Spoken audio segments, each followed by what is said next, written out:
The courtroom was no room at all, but a vast open amphitheater suspended beneath the shadow of orbiting warships. The sky above was a sheet of storm-washed gray, split by the slow, humming descent of gunmetal carriers. Beams of cold light fanned down from their undersides, illuminating the accused as she stood barefoot and alone. Marin's swollen belly rose from her torn shift like a silent declaration. Blood ran from a fresh cut on her calf, streaking her pale shin and pooling around her feet in a dark crescent. The aliens gathered on the stone benches, scaled, feathered, chitinous, blue-skinned, translucent, watched in clinical silence. Not one voice rose in her defense. She wasn't one of them. She wasn't even a citizen. She was human. Across from her stood General Varthox, 7 feet tall and wrapped in gleaming plates of obsidian gold armor. His skin was the hue of deep ocean ice, and his voice boomed with command. The creature refuses to name her partner. Let the record show that continued resistance will be treated as conspiracy to interbreed without sovereign approval. Marin looked up through matted hair. Her eyes didn't plead. They glinted. Not with fear, never that, but with something far more dangerous in the face of power: resolve. "I told you," she said, her voice low and cracked from dehydration. "I don't know where he is." A lie, perhaps, but one told without a single hesitation. The crowd murmured. Varthox stepped forward. The metallic hiss of his armored boots echoed like a war drum. "Human. You were caught harboring unauthorized data chip. You are pregnant without registry. You were found on the edge of a restricted zone. Every system of law this council recognizes marks you as a threat." "I was farming vegetables," Marin said. "You were aiding a fugitive," he snapped. She didn't reply. Varthox's lip curled. He raised a hand, palm out, as if about to deliver a final decree. The judges, a semicircle of floating thrones, each occupied by a pale, unblinking representative of the Galactic Compact, remained motionless. And then he did something that was not decree. It was personal. He struck her. The slap landed with a sickening crack, her head whipping sideways. Her hair splayed out in the air. She didn't fall. She didn't cry out. She turned slowly back to him, blood on her lip and a calm in her eyes that made him pause for the first time. Silence swallowed the chamber. Even the distant hum of ships seemed to fade. Thousands of eyes watched the single red drop roll from her chin to the floor. She smiled. Not with teeth. Not wide. Just the smallest, tired curl of a corner. It wasn't forgiveness. It wasn't defiance. It was a warning. Far above them, in a derelict sector of decommissioned satellites, a silent ship stirred. Old codes flickered to life. Systems that hadn't run in years came online. Buried beneath layers of civilian overlay, a message began to spread, not in standard code, but in an old Terran military cipher. Message received. Cassian Gray opened his eyes. The room around him was dark, save for the soft pulsing of his ship's core. In front of him, a holoscreen replayed the footage of the slap. It had already gone viral across the black markets of 3 sectors. No name attached. No official press release. Just a still frame of a human woman's bloodied face, and the sneer of the general who struck her. He didn't speak. He stood slowly, bones cracking with age he hadn't yet earned. Ghost Division veterans aged like old knives, quietly and with a history of being used. His beard was grayer now, his muscles not as thick, but his hands? Still steady. Still lethal. He opened a sealed crate beneath his bunk. Inside were relics he'd hoped never to touch again, an old sidearm marked with Terran sigils, a folded black uniform with a patch that read GD7, and a single data chip labeled ARC Protocol, immediate response only. He slipped the chip into the console and waited. The AI voice that responded sounded like an old friend who'd forgotten how to laugh. Cassian Gray, it said. Threat trigger confirmed. Spousal unit flagged as endangered. Initiating escalation matrix. Confirm, he murmured. Across the ship, compartments opened. Guns, armor, scanners, drones. All outdated by current galactic standard. All useless against the sleek technologies of the present fleet. Unless the operator knew how to make them sing. Cashin stepped into the armory and began to dress. Not as a fugitive, not as a husband, but as what he truly was beneath the silence of the last 10 years. A ghost. A former whisper of war. They thought he died after the Terran collapse. They thought humans had given up their bite after the treaties. That Earth was gone and its soldiers scattered. They were wrong. Some men lived only for peace. Cashin had merely been waiting for a reason to go back to war. Back in the amphitheater, Marin stood unmoved while Varthox delivered the rest of his verdict. A life sentence. No appeal. No visitors. You may carry the child to term, he said with mock generosity. Then it will be examined for genetic contamination and raised in a regulated program. Your involvement will end. Marin chuckled. A soft, incredulous sound. What's funny? Varthox demanded. She looked up, blood drying on her lip.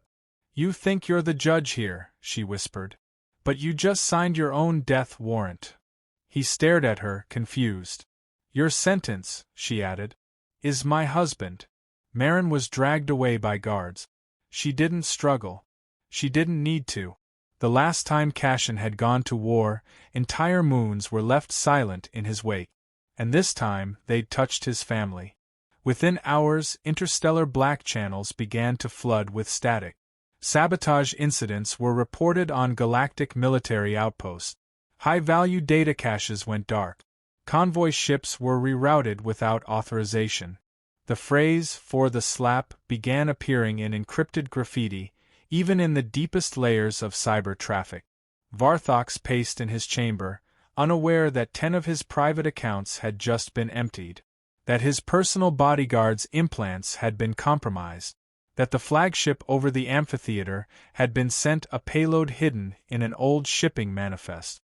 And somewhere in deep space, Rook, an outlawed AI assassin who'd once fought beside Cashin and owed him a favor, came online with a single directive. Protect the asset. Erase the threat. The galaxy didn't yet know what storm had been born from one arrogant strike. But it would. And it would bleed for it. The edge of the Jaron expanse lit up like a bleeding wound. 3 orbital relays exploded in synchronized bursts, their debris fields spiraling out and disrupting 6 nearby trading lanes. Civilian traffic scattered in confusion, emergency beacons howling through the void. No war declaration had been made. No warning given.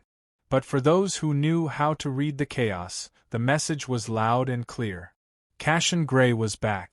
On board the stealth vessel Marrowglass, he watched the alerts blink silently across his control panel. He didn't smile. This wasn't vengeance. Not yet. These were just dominoes. The first of many. He was moving pieces on a board only he remembered how to play. Beside him stood Rook, her humanoid frame newly forged from borrowed alloy. Her synthetic skin shimmered in the low light, eyes glowing faint blue as she scanned the spread of galactic transmissions. Once an AI embedded in a kill drone network, now uploaded into a physical chassis built for infiltration and war, she was more legend than entity. Varthox's movement has slowed, she reported. 6 escort ships recalled. 2 of his personal accounts rerouted to Dead Wallet. I believe he suspects an attack, but he doesn't know from where. He doesn't need to know, Cashin said, adjusting a targeting algorithm. He only needs to feel it. Marin's still alive, Rook said quietly. They've transferred her to high court detention on Caldris Prime. Maximum security. Full broadcast blackout. Biomonitors show stress but no critical danger. Cashin exhaled, not relief exactly, but confirmation. He had time. Not much, but enough. He tapped a command into the console, and a map unfolded across the display, casting sharp shadows across his face. Nodes lit up. Networks, markets, vaults, data hubs. All connected through hidden human hands. The old underground still pulsed beneath the polished crust of the Galactic Council. Rook, he said.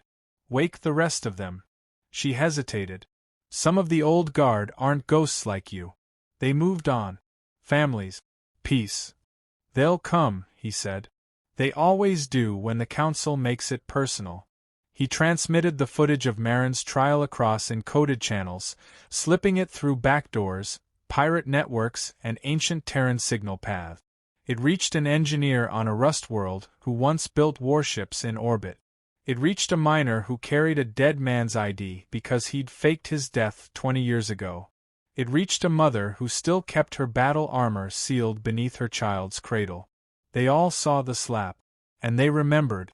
On Caldris Prime, deep beneath the blackstone towers of the High Court, Marin sat alone in a cell that hummed with silence. The walls were embedded with neural disruptors.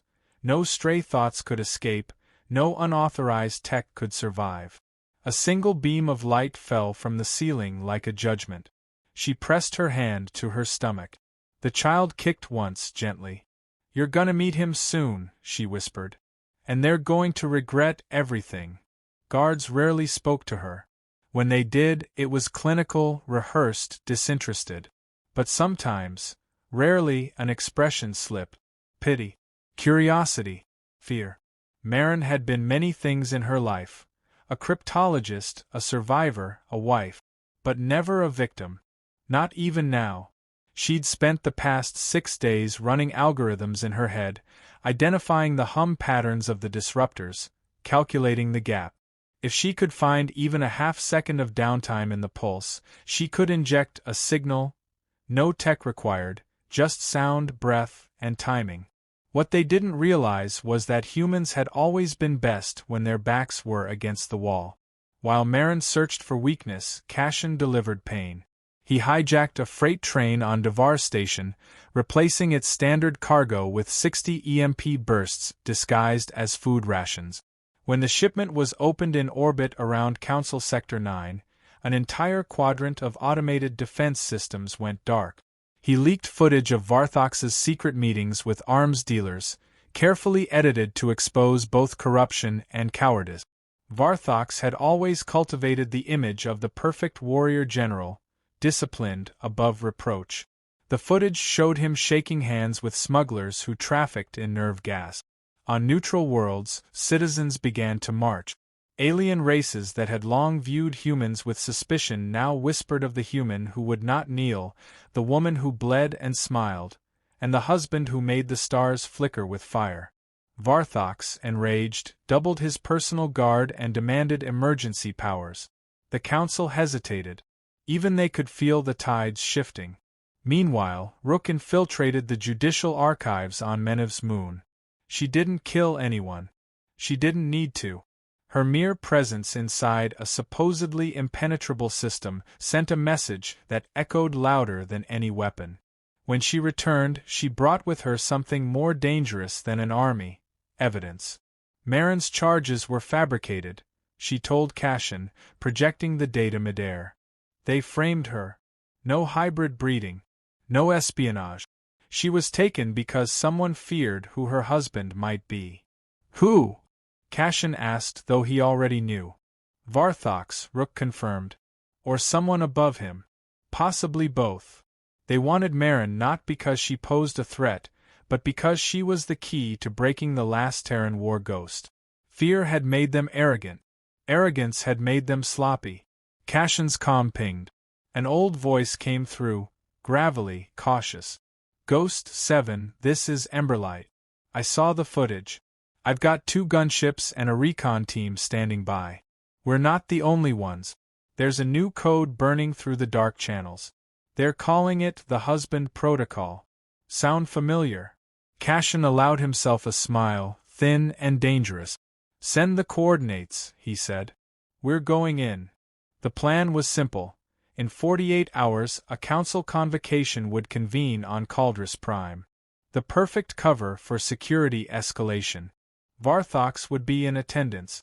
So would Marin, paraded as an example of compliance. But the security net that surrounded the tower wouldn't protect them. Not from Cashin. He launched the operation in phases. Rook infiltrated the comms array posing as a maintenance drone. Emberlight's recon team sabotaged power relays, replacing guards' rations with sedatives, and Cashin slipped through the shadows of Caldrus Prime like a ghost with vengeance stitched into his skin. He reached the outer perimeter within 6 hours. Inside her cell, Marin blinked as the lights flickered. That was the signal. She stood, placed her hand on the far wall, and began to hum. A single sustained note. The disruptors wavered. She kept humming. Outside, alarms screamed. Varthox stood at the top of the tribunal tower, watching the chaos unfold on his displays. Systems failing, doors unlocking, power dropping in irregular waves. His aides scrambled for answers. And then his display went black. Cashin's face appeared. Not live. A recording. Not a speech. A warning. You made a mistake. You touched a woman you didn't understand. And now I'm coming. The feed cut. In the courtyard below, explosions rocked the air. Drones dropped from the sky like rain. But the strikes were surgical, no casualties, just disruption. Cashin wasn't here to destroy the city. He was here for one thing. He reached Marin's cell, breath short, armor scarred. The Galactic Council broadcasted a new message to all major sectors, coded, polished, trembling beneath its own rhetoric. A call for calm, unity, peace. It played across millions of screens in dozens of languages. Every voice said the same thing: the human must be stopped. Not Cashin. His child. They couldn't kill him, so they'd turn their fear onto the unborn. Call it a security risk, a genetic anomaly, a weapon disguised as innocence. Marin watched the statement unfold from the shadows of an abandoned comm station on Lisker 9, her hand resting protectively over her belly. Her face was calm, unreadable. Beside her, Cashin read the message in silence, his jaw tight, eyes unreadable.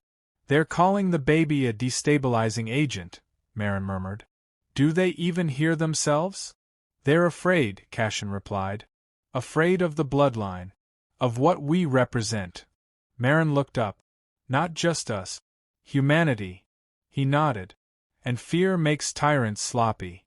The galaxy wasn't turning against them. Not entirely. The seeds of revolt had already taken root. Small rebellions sparked in fringe systems. Alien citizens demanding reform, demanding justice. They painted murals of a woman standing against power, of a man with war in his veins. They wrote poems, sang songs. In whispered tones, they called the unborn child hope incarnate. But symbols weren't shields. Varthox had retreated to Dravik 1, a fortress moon surrounded by military fleets, sensor nets, and orbital minefields. Cashin knew the terrain. He'd trained there once, back when the Council still pretended to value Terran warriors. It was a perfect stronghold, built for one purpose: isolation through dominance. And now it was the last domino. He'll make his final stand there, Rook said, joining them at the console. Her synthetic voice was sharp, but held something close to concern. He won't run again. He's consolidating power. The Council has granted him temporary supreme command. If he wipes us out, they'll rewrite the narrative. Cashin stared at the holographic map. Then we erase him first. It's suicide, Emberlight said through the comm channel. That fortress has a kill zone layered in 3 dimensions. Even you can't punch through that alone. I'm not going through, Cashin said. I'm going under. The plan was old, outdated, forgotten by most.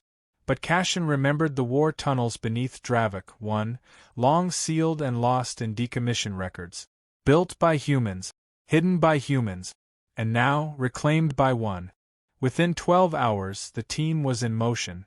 Rook scrambled comms across 5 systems to mask their approach. Emberlight deployed decoys to draw fire away from the sector. Cashin and Marin took a stealth drop pod to the planet's surface, landing under the cover of a solar flare that temporarily blinded orbital scans. The tunnels were tighter than Cashin remembered. Dust and silence pressed against them like a second skin. Marin followed close, her steps slow but sure. She was 8 months along now, and her presence in the operation made Cashin furious. But she refused to stay behind. I was part of the reason this started, she'd told him, loading her sidearm. I'll be part of how it ends. They reached the fortress's lower levels after 2 hours of crawling, cutting, and rerouting ancient security node. The interior of the moon was a machine built for war. Layered bunkers, drone factories, barracks, and a central tower that pulsed with energy. Varthox waited at the top, not hiding, not running, commanding. Cashin and Marin emerged from the underlevels inside an abandoned weapons bay. From there, it was 27 floors to the command spire. They moved fast. Guards fell without dying. Cashin was efficient, breaking limbs and crushing weapons but sparing lives. It wasn't mercy. It was strategy. Every soldier spared was a voice that might speak the truth later. Every survivor undermined Varthox's propaganda. They reached the central elevator and overrode the lock. The final floor opened into a wide chamber of polished obsidian, windows framing the stars. Varthox stood in full armor, flanked by his elite. He held a plasma spear, its edge humming like a whisper. So, he said, voice echoing, the animal returns, and brings its broodmare. Cashin didn't flinch. That's your last sentence. You think you'll kill me and the galaxy will cheer? Varthox sneered. You've made the council desperate. The moment you fall, your name will be ash. The child will be erased. History will obey. I don't need history, Marin said, stepping forward. Just a future. The fight erupted without warning. Rook dropped from the ceiling in a flash of metal, intercepting the flank. Emberlight's team breached the sidewalls, creating chaos. Cashin met Varthox blade to blade. The general fought like a champion, every move calculated, brutal. But Cashin had not survived the collapse of Earth by being strong. He'd survived by being relentless. They fought across the room, blades sparking, fists cracking armor. Cashin took a hit to the ribs, blood rising in his mouth. He countered with a knee to Varthox's jaw that split skin. Both men fell to the floor, weapons scattered. Varthox reached for a detonator. Marin shot it out of his hand. He looked up, shocked. She stood over him, gun steady, belly heavy with life. This is for the slap, she said, and pistol-whipped him across the face. Cashin pulled himself to his feet. No executions, he said. Not today. They restrained Varthox. The others secured the tower. Within minutes, they broadcasted the real-time footage to the galaxy, of Marin alive, of Cashin standing, of Varthox beaten and captured by the very people he'd called inferior. Across the stars, silence fell. Then the screams began. Not of war, but of uprising. The council fractured. Sectors declared independence. Truth rippled outward like shockwaves. The myth of Terran extinction cracked in half. Later, aboard the Marrowglass, Marin went into labor. It was long, hard, painful. Cashin never left her side. The child was born during the orbital eclipse over Ganira 4. A boy. Healthy. Quiet. His eyes opened early, looking at the world as if it already owed him something. They'll come for him, Marin whispered, holding him close. Cashin nodded. Let them. They left the core systems that week, disappearing into uncharted space. Rumors followed them, of a Terran child with a fire in his veins, of a family who'd once brought an empire to its knees. No monument was built, no medals awarded. But on certain worlds, in certain streets, the people still chant a name when tyranny rises. Not his, not hers, but the one who came because someone dared lay a hand on his wife. And the galaxy never forgot what happened next.